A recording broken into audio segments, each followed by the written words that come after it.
welfare. So why did you decide to stand for Vice President Welfare? Like you stood last year, but even then you decided to stand for the same position. And was there a situation that happened to you or a friend that sort of gave you clarity or some sort of impact to why you want to stand for this position? So I'll start with kind of why I ran last year. Mhm. I think is a good place to start, because obviously why I ran last year and why I ran this year are different. I mean, the kind of like central ethos is still the same. The kind of central idea and like what change I want to make and the kind of why I ran is still the same. But obviously the specifics of that are quite different. So last year I decided to run because, yeah, as I said, I kind of specialize in youth involvement in terms of my studies. And that comes from kind of over the better part of the last decade, I have been involved in kind of youth politics, for lack of a better term, youth politics, I suppose, but youth representation, in kind of pretty much everything that I do. That's kind of my jam. That's what I do.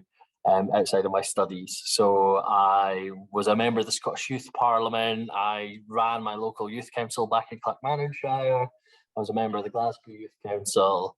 And me and a colleague of mine actually started a charity to kind of further support and implement youth representation and youth voice at a local level. And we successfully were funded by the European Solidarity Corps and European Council to kind of further those efforts as a charity. So yeah, this was quite largely an extension of that in terms of why I kind of had the urge to do it. Mm-hmm. But I also saw the opportunity to just make Strathclyde a little bit of a better place. I first enrolled in Strathclyde back in 2016.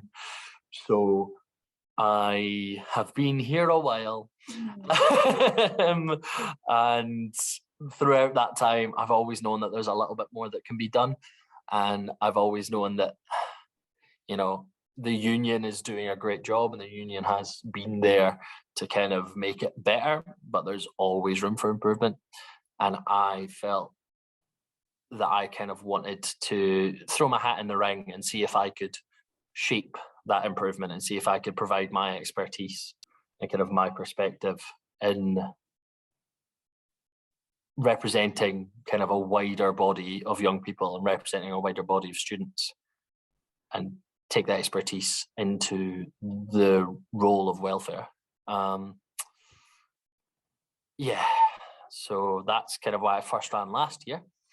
And for this year, over the last year, I've kind of learned a lot. I've learned that the university is a slow and bureaucratic Kafkaesque hell, and that there is no way in hell 6 months, less than a year, is enough to make any real change. So I decided that I was rerunning so that I could keep doing the work that I've already started and begin and finish some of the work that I set out to do and haven't had a chance to. I spent the first 6 months in this role previously kind of putting out fires, to be honest, or at least I felt that way. Stuff was just coming up and it was just responding, being very reactive. So I decided to rerun so that I could take a much more proactive approach and start actually building the change that I set out to make.